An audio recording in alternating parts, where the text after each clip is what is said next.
La Bamba. Good song, right? Maybe your favorite version is the one Richie Valens recorded in 1958.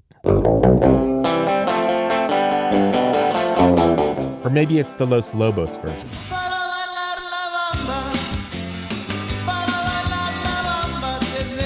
Or maybe it's one of the many, many covers over the decades. Some better than others.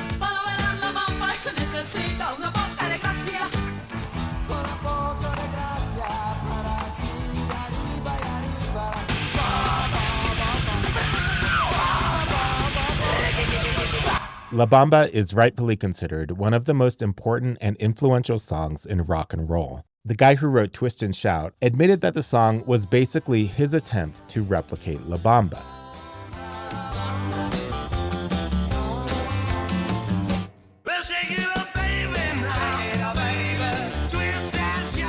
But as influential and iconic as La Bamba is, what do we really know about the song? Yeah, it came from Mexico, but beyond that, like, for starters, what does La Bamba even mean? It really doesn't mean anything in Spanish. Or what about that line, Yo no soy marinero, soy capitán? I'm not a sailor, I'm a captain. What's that about? My name's Ted Seifer, and I'm a journalist and admitted music geek. A few years ago, I started living off and on in Mexico, and I began tugging at some of the loose ends around this song. And soon these threads started unfurling, stretching well beyond Mexico, across the Caribbean, the Atlantic, and deep into Africa. Along the way, I started hearing stories of pirates, traveling monks, and clues that strongly suggest that this song, or at least parts of it, are much older than America itself. I can say this much based on what I've found out so far. When Valens recorded La Bamba that fateful day almost 70 years ago, it was really just the latest chapter in the story of a song that has been crashing the gates that divide people, whether that's race, class, nationality, language, for centuries. And that really still is.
Okay, so I mentioned pirates earlier, and I feel like I cannot not follow up on that thread. Of all the things I've come across in my journey so far, one stands out as the most intriguing and bizarre. That La Bamba was inspired by a pirate attack that occurred almost 350 years ago. Cue the cheesy recreation. On May 18, 1683, shortly before dawn, a group of boats glided into the port of Veracruz, Mexico. This is Patty, by the way. She's one of many, many people who have been helping me on this project. An army of pirates, more than 1,000 of them, descended the gangplanks. The residents of Veracruz fled every which way. Many were locked in a church compound and tortured to give up the location of their valuables. The pirates looted gold and silver, and they kidnapped more than 1,000 slaves. The pirates were led by a man known as Lorencillo, a Dutchman whose real name was Lawrence de Graaf. Amid the pirates' plunder of Veracruz, there was at least one act of resistance. Dozens sought shelter at an hacienda south of the port that belonged to a wealthy noblewoman, Doña Beatriz Real. Beatriz had a confidant known as Malanga. As the pirates made their advance, Malanga promised Beatriz that he would muster his men to protect her and the others at the hacienda. Malanga told her, "I'm not a sailor, but for you I'll be," which in Spanish sounds like this. Yo no soy marinero, por ti seré, por ti seré, por ti seré. Yo no soy marinero, por ti seré.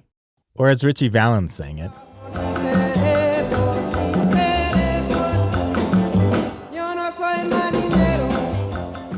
So, before digging any deeper into the connection between La Bamba and this pirate attack, first things first, this event, the 1683 attack on Veracruz, led by the pirate Lorencillo, really happened. It's well documented.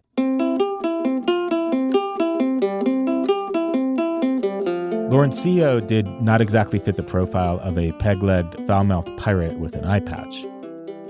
He was born Laurent de Graaf in Holland, and he became a respected military officer in the Spanish Navy. One document describes him like this. He was of great stature, with a regular and perfect face. His hair was a golden blonde, which was not red, and was always well combed and powdered in the style of the time. According to some accounts, Lorencillo had been stationed for a time with the Spanish Navy in the port of Veracruz on Mexico's Gulf Coast. Fue soldado artillero. This is Judith Hernandez Aranda, a researcher with the Mexican National Institute of Anthropology and History. Lorencillo was an artillery soldier in the Spanish Navy in Veracruz and lived for several years in Veracruz and knew very well the movement of the port because he had worked here. So he knows where they hide, let's say the gunpowder, when our ship's going to arrive, because he has that previous knowledge of having been in Veracruz. At some point, after a stint with the Navy in Veracruz, Lorencillo got in big trouble. Some accounts say he killed a man, and he fled to Jamaica, then a British colony. It was there he went rogue and became the leader of a brigade of pirates that plied the Caribbean from Venezuela to the Gulf Coast. Now, what you don't find in the historical record is anything related to that juicy subplot you heard that ties Lorencillo's attack to La Bamba. You know, the whole thing with Doña Beatriz, Malanga, the hacienda. And maybe you're thinking if the only connection between La Bamba and this episode is that line, Yo no soy marinero, por ti seré, well, it's pretty flimsy. But there's more to it, a lot more.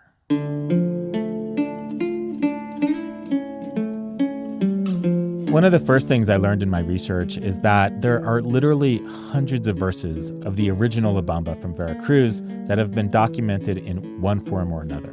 To put that in perspective, Valens' version uses like 1.5 of them. And some of these verses are not at all cryptic about the pirate connection, like this one.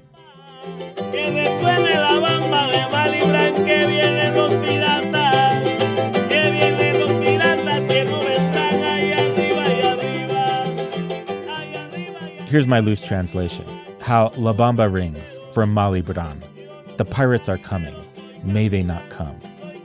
There is in this verse another important connection to the pirate story, Mali Bran. This is the town near the port of Veracruz where, according to most accounts, the hacienda at the heart of the tale is located.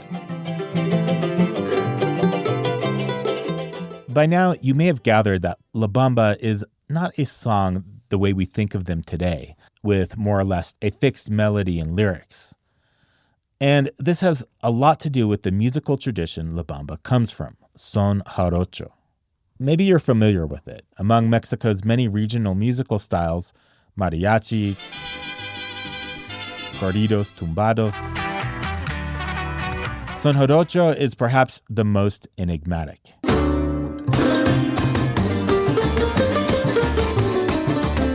The style developed in the state of Veracruz, but it echoes with sounds from far, far away. Spanish Baroque, flamenco, Arab North Africa, Sub-Saharan Africa. Cascabel, si no me quieres, no vivo de tu cariño, no vivo de tu cariño, Cascabel, si no me quieres. Son jarocho is a music of the campo, the countryside, and it's woven into the fabric of life from weddings to wakes. The primary venue is the fandango, parties that can go for days on end. Improvisation is an integral part of son jarocho music. In a fandango, a song can last a half an hour or longer, depending on how the spirit moves the musicians and dancers. They are not songs as we think of them, but sones. Son, not song, without the G, son. This is Rafael Figueroa. He's a son jarocho musician and scholar. You have a melody, yes, like La Bamba, yeah, that you can recognize. You have like kind of chord structure, but that's about it. I mean, you don't have a fixed set of lyrics. The lyrics are always changing, you know.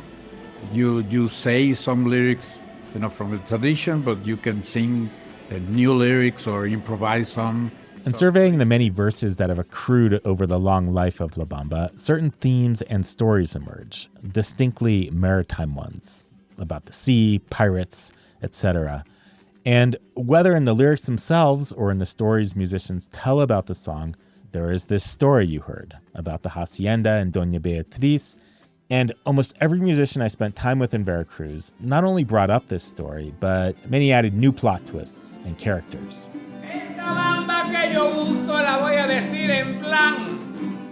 This is Salvador Peña Cadesa, who goes by Chava, improvising some verses about a guy known as El Garuso. Porque fue el lino el guaruso en la hacienda Malibran. Chava tells how Garuso was a troubadour who on that fateful day composed verses about the pirate attack outside the hacienda. Besides being a musician, Chava is a professor and a kind of informal ambassador for son jarocho music. Chava plays harp, but his specialty is improvising verses, and as a way of demonstrating the art, he made up one about me. Teo, espero te dé risa lo que dice mi cartel. Mi versada es muy precisa, creo que de un muy buen nivel. Está bonita tu camisa, pero parece un mantel. He says, among other things, that he likes my shirt, but it looks like a tablecloth.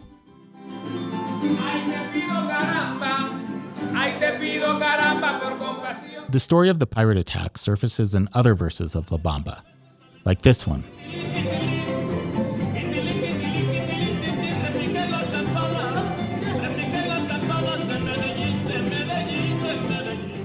What you hear in this verse is tintalin, tintalin, which is an onomatopoeia for the sound of bells ringing.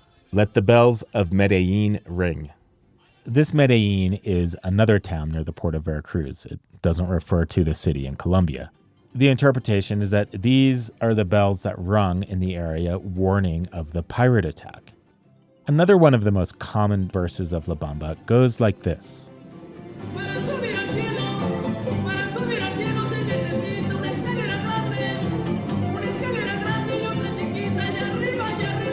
To translate, it says, to ascend to heaven, you need a big ladder and another smaller one. Kind of cryptic, right? The gloss on this verse is that it relates to the church where the pirates held the residents of Veracruz captive during the attack. When the pirate Lorencillo attacks, he effectively locks up the population of Veracruz, there in the parish church. This is Ricardo Cañas, the director of Veracruz's History Museum and the city's unofficial historian. We chatted in the Old Port section of Veracruz within sight of the church in question. To escape, they had to climb a tower that was not finished at the time. You had to climb a large ladder and a small one to throw yourself off. You would rather die than end up in the hands of the pirates, right? Around the mid-1900s, the various stories around La Bamba and its connection to the pirate attack were poetically woven together by a writer known as Paco Pildora. This was the nom de plume for Francisco Rivera Avila, who was a widely read and respected chronicler and commentator on Veracruz history. In the city archives in Veracruz, I came across a copy of Pildora's poem, which is titled, Thus Was Born La Bamba. The recreation you heard earlier is based on this story. Here's a little taste, translated from the original Spanish, which of course has more of a ring to it. Quick note, a mulatto, in case you don't know, referred to a person who was part black, and it's considered offensive by contemporary standards. Malanga, the burly mulatto, Antillean foreman of the laborers. was said to enjoy the favors of Doña Beatriz. He gathered the people in the plantation yard, brought out the old rifles from the warehouse, and with serene words and courageous attitude, incited the men to fight, to defend the hacienda and the women. Pildora goes on to write that to celebrate having escaped the clutches of the pirates, Malanga and Beatriz hold a fandango where El Goruso performs some of the verses that would become La Bamba. Pildora concludes the tale with a nod to his sourcing. At least he writes, that's what the old folks on the plains say. All of this raises a lot of questions, at least for an outsider like me, about what to make of this story and these almost Talmudic interpretations of La Bamba's lyrics, tying them to the 1683 pirate attack. On some level, the connection feels pretty improbable that this seemingly jaunty dance song could be freighted with so much historical meaning that it could allude to such a soap opera-esque story. And yet, for many of the musicians I met, the veracity of this tale seemed like a secondary concern at best. La Bamba is, after all, not a history lesson. It's a song. What makes it special, of course, is its spirit, the irresistible spell it casts that makes you want to sing and dance along. Still, maybe it was the gringo in me, but I wanted to at least try and see if there was anything, any kind of documentation that might back up aspects of this tale, or at least place La Bamba at the scene of the pirate attack or close to it. And I was kind of doubtful that I would find anything, but then I came across an old text, a travel log written by a young Italian friar about his travels in Mexico. And among the many travails he faced was an encounter with a scandalous dance known as La Bamba. That's next time.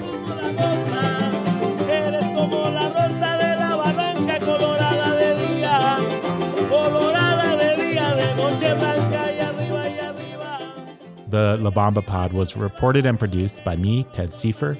You can find links to some of the bands and musicians featured here in the show notes. As you can probably tell, this podcast is totally DIY. It's completely self-produced. If you want to support it, you can find links in the show notes, or you can go to ko-fi.com, that's ko-fi.com/LaBambaPod. And if you like the pod, please spread the word and subscribe on your platform of choice. Thanks for listening.